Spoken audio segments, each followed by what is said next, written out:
Well, Black History Month may be over, but a group called Fostering Dialogue wants to keep the discussion about African American heritage going in March.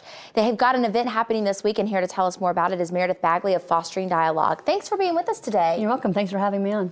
So tell us about the upcoming event. Absolutely. We're having a panel discussion tomorrow, Wednesday, from 4 to 6 p.m. with several faculty members from the university, and we schedule the event in March on purpose. As you mentioned, African American Heritage Month happens every year in February, and the group that I represent, Fostering Dialogue, we're interested in literally extending the discussion into March, right? So we tried to be a little clever and schedule our final event. And the purpose of this event is to continue the discussion about race and civil rights, but also show how it extends to other population groups, other issues. And so we've got speakers talking about immigration and Latina rights. We've got a sexuality speaker, race, religion, disability. So other issues that don't always get their full play during African American Heritage Month, we wanted to have a special event for, and also to make the point that it's important to keep these conversations going outside of just February.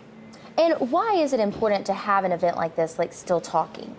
We feel that the group that I represent, and let me explain, so Fostering Dialogue is a group of young faculty on campus who've got support from various departments and sponsoring groups, and we all attended the dedication of the Hood Malone Plaza and the Authoring Lucy Clock Tower this fall, which was a great event and a positive event overall. But we were slightly concerned that the impression coming out of the event was that sort of the discussion about those events, the desegregation of the university, was sort of over now, and that we've done a nice ceremony for those individuals who were so brave, but perhaps maybe it was time to just sort of stop talking about it and move on. And that concerned us because, as we know, talking to our students and being engaged with our community, topics and issues related to race and civil rights are still very much pressing on campus. And we had some sad events in February that made that really clear. So we were part of a larger group of folks during the month of February. We organized about 9 events total, this being the 9th one, with the idea of continuing the dialogue, continuing the discussion. So we talked about fostering the space and the events there on some events. We also engaged students and community members through a film series and kind of workshops on memorial and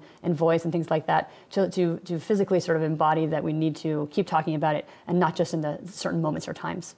And do you plan to do any more events after March, or will this become a year-long thing eventually? That would be sort of one of our goals. You're right. We're probably about done for this semester.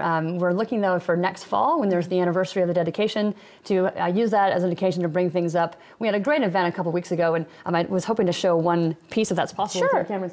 We had a lovely workshop where we brought in a ton of primary sources from the newspaper coverage at the time, both 56 and 63, and we just literally allowed folks to kind of express their own voice in the story that they associate with Foster Auditorium and the desegregation of the university. And it was just amazing what people created, as you can see, with glue and construction paper in a short amount of time. So we'd like to kind of do a similar type of things where we continue to use that space that we now have at the Hood Malone Plaza to engage these issues and allow people to tell their stories, voice any sort of concerns or ideas or proposals they might have in an ongoing basis. Great. I love the visual. It's amazing what they came up with in 45 minutes of cut and paste. I mean, it was great. It is great. Well, we appreciate you being here with us today and for bringing that. Sure, thanks so much. And the Fostering Dialogue panel will be Wednesday, March 9th from 4 to 6 p.m. at 10 Hoare Hall on the UA campus in room 125. It holds about 100 people. For more information, call 205-348-1926.